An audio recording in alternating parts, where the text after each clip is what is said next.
O kaya naman, kung may trabaho kayo, yes, may source of income nga kayo. Pero parang ang bilis lang din mawala. And this is causing you disappointment. Kasi parang yung pera ng iba sa inyo, parang dumadaan lang sa inyong mga palad. Binibigay kay Judith. Si Judith, no? Judith sa Meralco, Judith sa internet, Judith sa tubig, 'di ba? Kay Judith na pupunta lahat ng mga sinasahod. So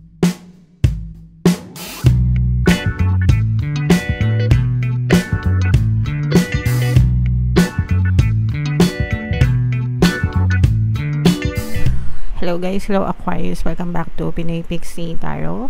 Ang pamagatang episode natin for tonight is from July 1 to 15 na reading para sa Aquarius, Sun, Moon, Rising, Sign, and Venus. If in case hindi kayo naka-resonate dito guys, meron tayong monthly horoscope for July. Pwede nyo panoorin yung guys, baka nandun yung energy nyo. General reading lang, pwede mag-resonate, pwedeng hindi, pwedeng positive, pwedeng negative mga kapiksi. So, unahin natin to guys. Ito yung mga mensahe sa inyo ng inyong mga gabay, mga pwede nyo ma-experience ngayong July 1 to 15.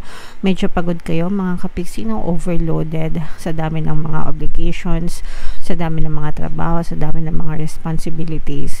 Mga kapiksi, yung iba sa inyo parang nawawala na kayo ng pahinga or parang feeling nyo kulang yung 24 hours sa isang araw para matapos nyo yung lahat ng inyong mga dapat gagawin or para pasanin yung inyong mga responsibilidad sa buhay mga kapiksi.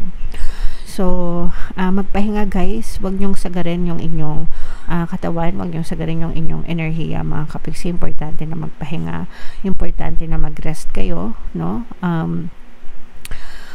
Syempre guys, no, gusto natin na tawag dito responsible, pero kailangan nagpapahinga din kasi importante yan mga kapiksi para makapag-recharge kayo ng energy and makabawi kayo. Okay? Wag din kayo mahiyang humingi ng tulong sa ibang tao mga kapiksi pag kinakailangan para medyo gumaan din yung dalahin nyo sa buhay. For some of you, ito medyo mag-ingat kayo guys kasi maaari kayo magkaroon ng conflict, no, sa ibang tao. Maaari kayo magkaroon ng pag-aaway, pagtatalo, arguments, ganyan. May mga disagreements. So, it doesn't mean na tama sila or mali kayo. It doesn't mean na tama kayo, mali sila. Ibig sabihin lang talaga, pwedeng magkaiba kayo ng paniniwala or opinion.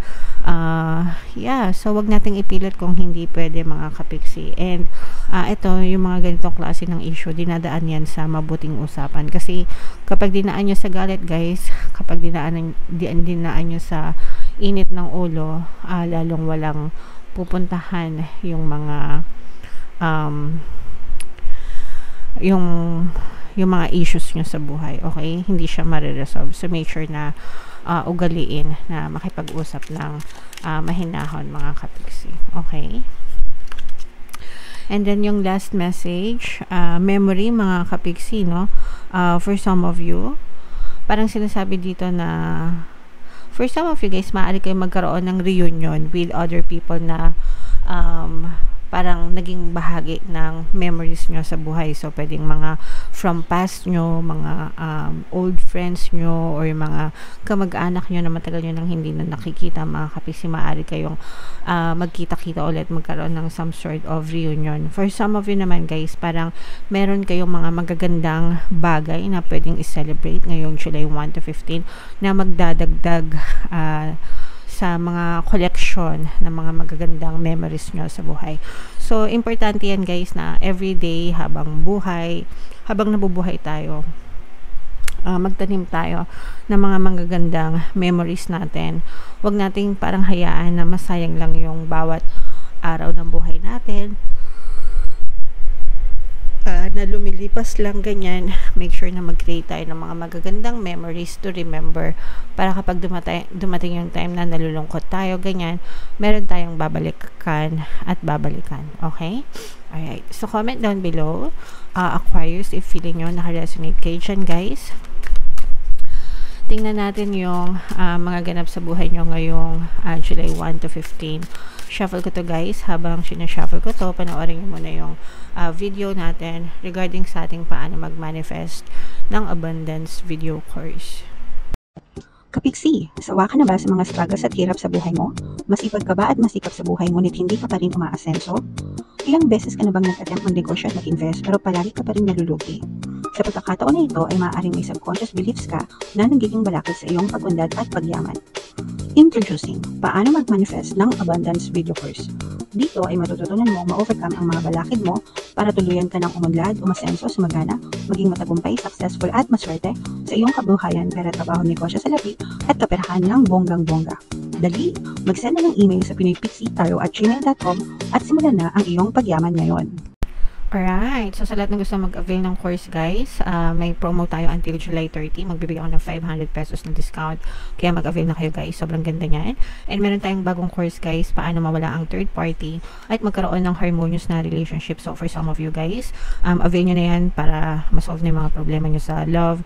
Super ganda guys, 30% discount until July 30 mga kapiksi. Alright, so Aquarius guys, kaya represent ng Queen of Swords sa ating spread. And tingnan natin, meron din dito presence ng fire signs sa Aries, Leo, Sagittarius guys. Ito yung mga sinasabi natin na mga conflict, no? Sana yun, itong mga conflict nito guys, maaari kayo magkaroon ng conflict sa ibang tao, so make sure mag-ingat kayo mga kapiksi, mag-ingat sa mga pakikipagtalo, sa mga pakikipag-away guys, no, na parang nahahati kayo sa magkaibang opinion, magkaibang pananaw sa buhay, and maaari ito mag-cause ng hindi magandang pagkakaunawaan between you and that person. Fire sign energy guys, Aries, Leo, Sagittarius, iwasan yung pagiging mainit ang ulo. Maaaring fire element or may fire element sa natal chart nila yung inyong maka-conflict. So medyo mag-ingat na lang kayo. Kumalma mga kapiksi, huwag idaan sa init ng ulo. Alright, and yung sinasabi din natin na some kind of reunion, maaaring may magbabalik sa inyo guys, maaaring magbalik from your past mga kapiksi. This will serve as some kind of reunion guys, no. Pwedeng ano to guys, if mayroon kayong mga kamag-anak or baka person mo nasa ibang bansa or nasa abroad, ganyan, maaaring magbalik ito and magkaroon kayo ng some kind of reunion. For some of you naman guys, pwedeng meron kayong mga travel na nilalakad, no?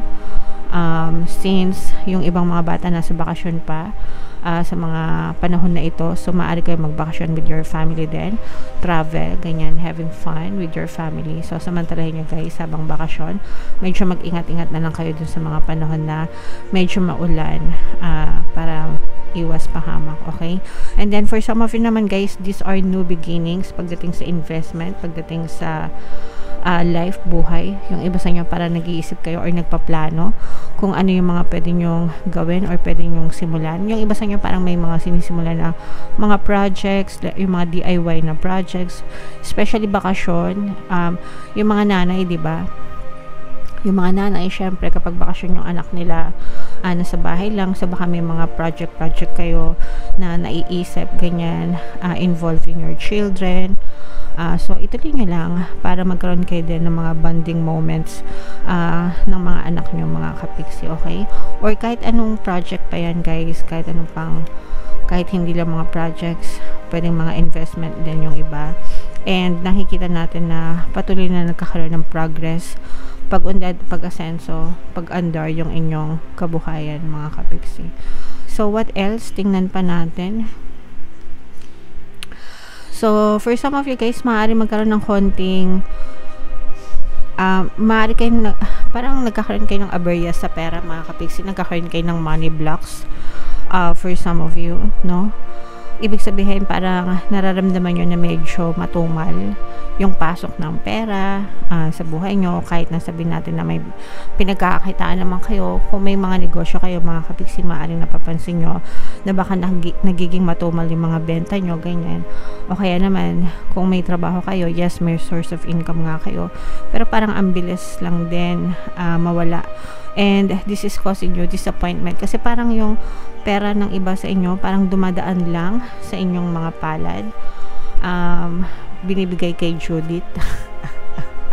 Si Judith, no? Judith sa Meralco, Judith sa internet, Judith sa tubig, 'di ba? Kay Judith na pupunta lahat ng mga sinasahod. So, parang ganoon guys, and parang wala kayo masyadong naiipon. For some of you, maaring nagkakaroon kayo ng mga money blocks, no guys? Yung ating course, napakabisa niyan para ma-identify niyo yung mga money blocks nyo and magkaroon talaga kayo ng tuloy-tuloy na pasok na pera. Mga kapiksi, pwede kayo mag-avail niyan. Pero tuloy-tuloy lang kayo guys sa pagtatrabaho, pagsisipag nyo, magkakaroon din yan ng changes or pagbabago mga kapiksi. Pero kailangan nyong magsumikap guys, kailangan nyong mag-persist, no? Sa inyong physical reality, kailangan patuloy na maging masipag, kumilos, patuloy ang pagdadasal mga kapiksi, prayers and affirmation, and palaging sasabihin ng mental diet, positive, no? Positive na mental diet, hindi yung negative na mental diet. Yung iba kasi guys, masyado nagmamadali, gusto palaging nakakita agad ng resulta, no? Hindi ganon mga kapiksi. You have to be consistent and you have to be persistent, guys, kasi ang babaguhin nyo is yung belief system nyo, hindi lang yung minamanifest nyo, okay? Yun kasi yung difference or yun yung parang misconception ng pagmamanifest. Mga kapiksi, you just don't focus on one thing, pero dapat focus nyo yung entire belief system nyo para masupport yung desire nyo. Kapag binago nyo yung belief system nyo guys, napakadali lang mag-manifest ng mga certain things sa buhay, okay? So hindi kayo pwedeng mag-manifest ng mga magagandang bagay pero ang belief system nyo is nega. So gusto nyo yumaman, umandad, umasenso, pero ang belief system nyo is napaka-nega, puro reklamo, puro kahirapan, ganyan, hindi talaga magbabago yung buhay nyo. So you have to be consistent and persist guys hanggang sa magbago yung buhay nyo, okay? Alright, so meron tayo guys, meron akong ginawang subliminal, pantaboy ng malas, pang-akit ng swerte, super effective guys. Pinopost ko sa community tab, no, yung mga success stories na sinishare ng mga nakaka-experience. Pwede nyo pakinggan araw-araw para makatulong sa inyo. And yung iba pa nating mga subliminals guys, pakinggan nyo rin kasi makakatulong yun sa inyo, okay? Comment down below guys if feeling nyo naka-resonate kayo dito sa reading na to, yung mga positive energies na to, itong mga new beginnings, mga bagong simula, mga magagandang pagbabago, yan. Itong travel na to, yan, i-mind yan sa comment section. Mga kapiksi, reunion, travel reunion, yan. I-mind yan sa comment section para ma-experience nyo guys. And ito yung mga pampaswerte subliminals natin guys, pakinggan nyo para makatulong sa inyo. And ito naman yung ating success stories ng paano mag-manifest ng abundance video course. Click here to subscribe guys and click here to join our membership program. Thank you for liking, sharing, and subscribing. See you again next time. I love you all guys. Have a nice day. Bye-bye.